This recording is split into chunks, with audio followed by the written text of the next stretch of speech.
What do you do if you're overwhelmed? I was asked that advice on a podcast interview recently. What do you do if a homeschool mom says she's stressed or frustrated or overwhelmed? What's your advice? If we haven't met, I'm Teresa Wiedrich. I am the graduated homeschool mom turned certified life coach here in the Homeschool Life Coach account on Instagram. And I also happen to have a podcast called Homeschool Mama Self-Care where you can listen to this conversation that I recently had with a mom named Amanda. So she's also a coach and she is a homeschool mom of 4 beautiful boys. So she asked me, what advice do you give a homeschool mom who is overwhelmed? Well, interesting you ask, because I've written a book on this exact topic. Why? Because it was my experience that happened to me.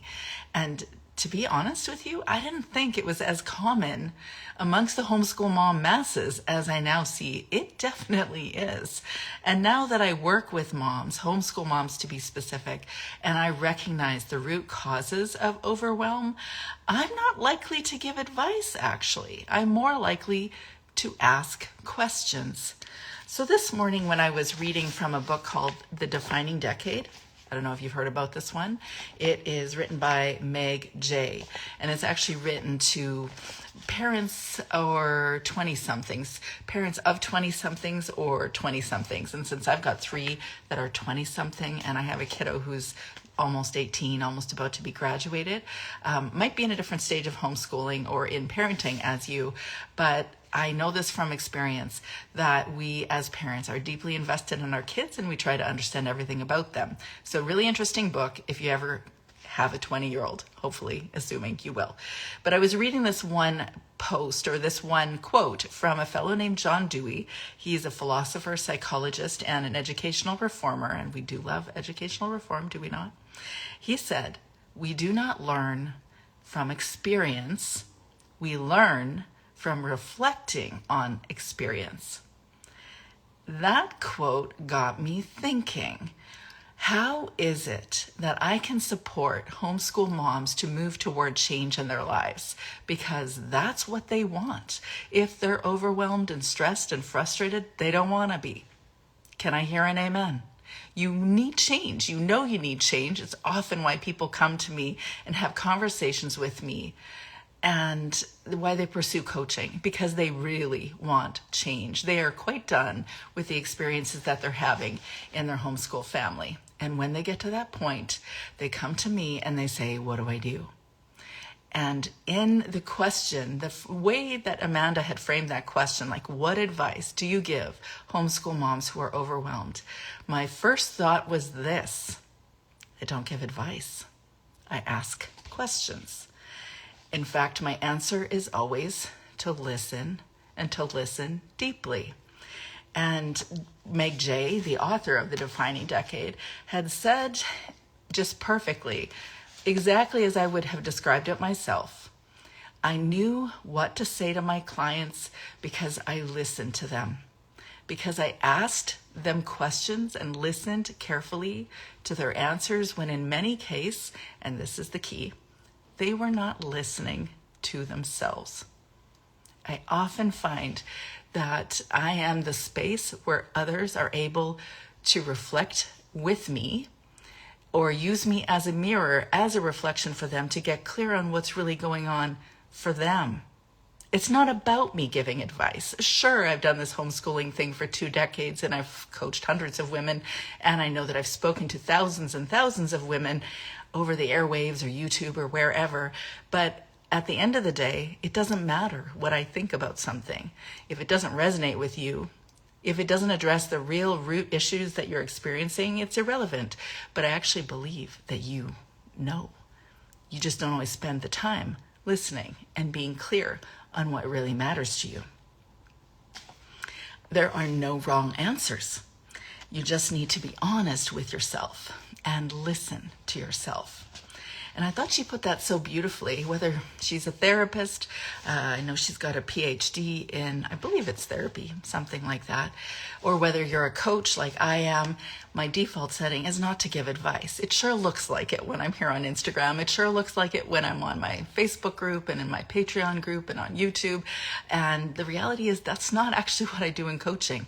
What I do is I listen, and I listen deeply, and I reflect back what it is you really aren't saying to yourself, or you're not listening to, because you're not creating that space to listen. So if you want change in your life and you don't want to feel stressed and frustrated and overwhelmed anymore, then you got to do something. Here's your action plan. First, this is what I know to be true. You must build in self-awareness time. You must get self-aware.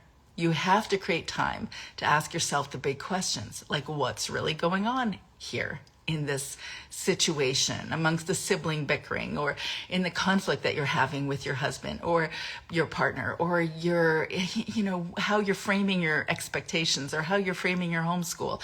All the big questions that homeschool moms ask. In fact, one of the biggest things that moms ask, they speak about either their child not being motivated, how do you get them motivated? Or, and I always like saying, spoiler alert, there is no such thing as motivating your child, but I'll speak to that at another time. And then the other thing is about routines, and how do I make this routine work? Or I've signed up for this amazing routine. I've told myself I'm going to do it, and then I don't. Do you relate to any of those things? Those are common conversation points when I first meet someone in coaching. However, they aren't the actual questions that these women need to ask themselves.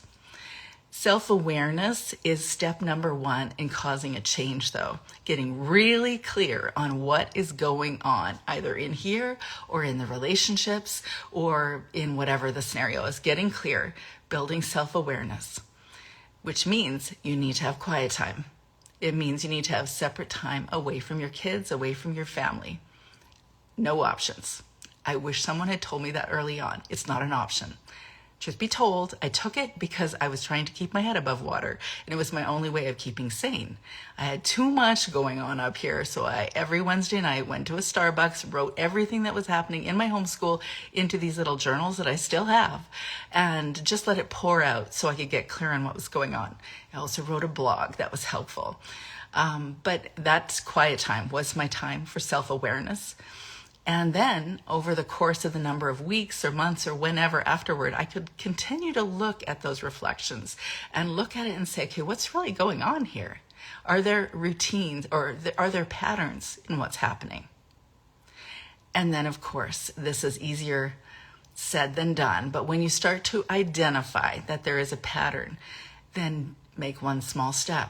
What is it you can do? Do you need to learn communication skills? Do you need to reassess why you think about homeschooling the way you think about it? Do you need to actually look at these unrealistic expectations, and just instead of just saying I have unrealistic expectations? I mean, every homeschool mom has unrealistic expectations. I'm going to go with every mother has unrealistic expectations of themselves. But what are they? Did you get clear on what they are? Do you know how to address them? You need to take one small step towards moving away from whatever it is you're challenged by. And then, of course, assess and evaluate it. And these are the 4 things that I do in coaching with moms. I help them get clear on what's really going on, build self-awareness strategies, enable a reflection time. As Whitney shared with me one time, I am her immovable mirror. And what that really means is, I'm asking her about something. I'm curious. Will you share a little bit about this thing that you're frustrated by? How are you framing it? Tell me more. And then when she shifts away from that because it's uncomfortable or because she's not quite sure what else to add, then I return to it and I say, but what about that? Let's go deeper in that. The immovable mirror. Oftentimes when homeschool moms come to me, they come to me to help shed overwhelm. That's a common conversation point. Or they feel like they're dipping into burnout, or like they're done with homeschooling and they can't quite figure out why they really want to stay with it, but they're so over it. or they've got particular family frustrations. There's certain family dynamics, whether it's with a partner or whether it's you with a child or whether it's you with a mother-in-law or somebody else, that's constantly an energy drain and a frustration. That's another common reason why moms come to chat with me. Or, as I spoke to before, motivation. They ask themselves, what is wrong with my child? They just don't care. They're not motivated. All they want to do is be on screens all day long. And guess what? Sometimes I hear from moms, I am not motivated. I want to be on screens all day long. Or I don't, but I am, and I'm bored, and I can't maintain the routine. Or sometimes they've just been homeschooling for so long that they're also bored and unmotivated.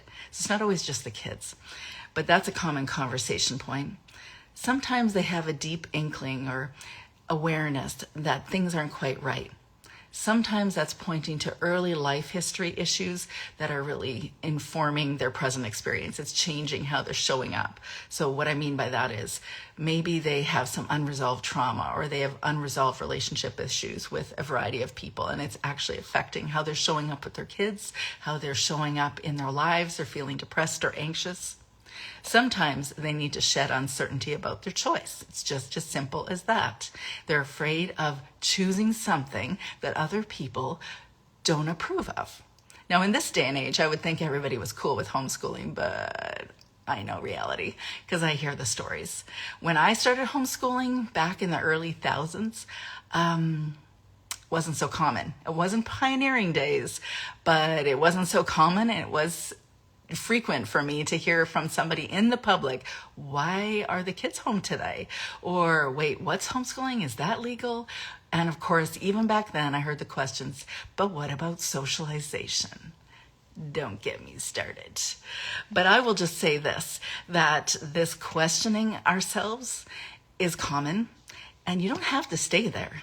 You don't have to wonder, just because someone else isn't approving of what you're doing, you don't have to wonder if this is okay, if this is right.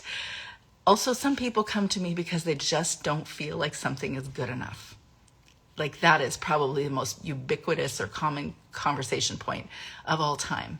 But I've learned it actually has very little to do with whether you believe you're qualified as an educator for your children, and a whole lot more about a discussion about your unworthiness story, the narrative you've been holding your entire life.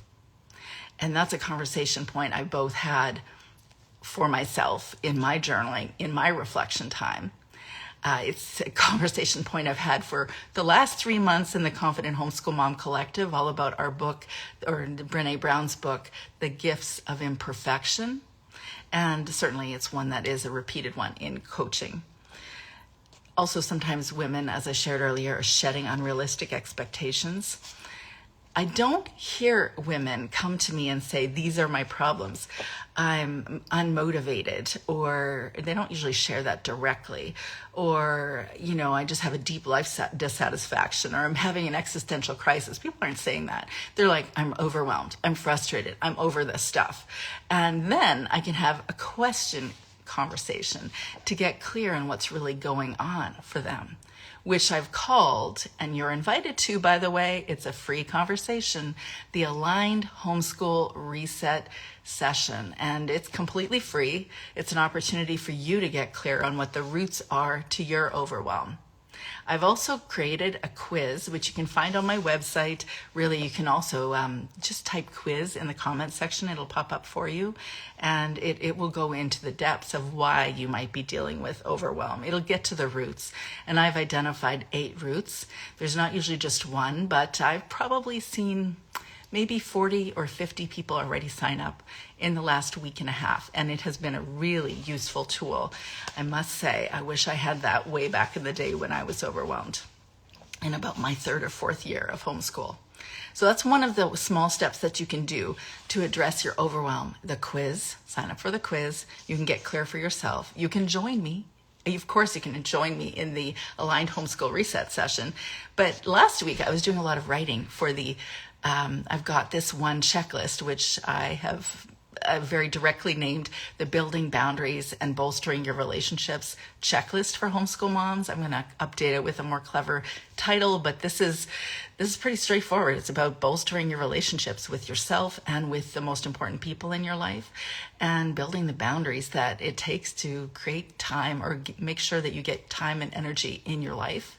And I was updating the emails. I was actually looking at all the things that I was sharing with moms, and it's one of my most popular offerings, free offerings. But this one, I was like, wow, that is a lot of life learning for me over the last 2.5 decades. A whole lot of life learning. And I've heard so many beautiful things from moms. It is a true compliment when someone can say, I like receiving your emails. It was a really encouraging email. And I hear that a lot. So if you would like to get a resource that would specifically direct you to building boundaries in your life so you can get more quiet, you get more time for yourself, you get more energy, and you can also bolster your relationships, all you have to do is type boundaries in the comment section and it'll pop up in your DMs too. So that is what I wanted to share with you today. If you have any questions or if you'd like to join me for coaching for that reset session, you can also just type coaching in the comment section and the link will pop up. Book it today. I have someone actually in about 15 minutes I'm going to be chatting with, but you're welcome to book a conversation with me either on a Tuesday afternoon and Pacific Standard Time. So Tuesday afternoon, I think it's 2 or 3 p.m. Pacific Standard Time. I've got those 2 spaces booked, and then also a Friday around 11:15 a.m. Pacific and 12:15 or 12 something Pacific. So if either of those sound like good options, it's free. You're not obligated. I'm not going to sell you on something. I am going to actually introduce you to me though, and then you're going to discover that I am there on Zoom. Same place. If I could have a conversation with you in real time, I would invite you to have tea. But since that's likely not realistic, join me for coaching. Type coaching in the comments or type quiz if you want to get to the root of your overwhelm. I hope you and your kids have a beautiful week, and we'll talk to you soon.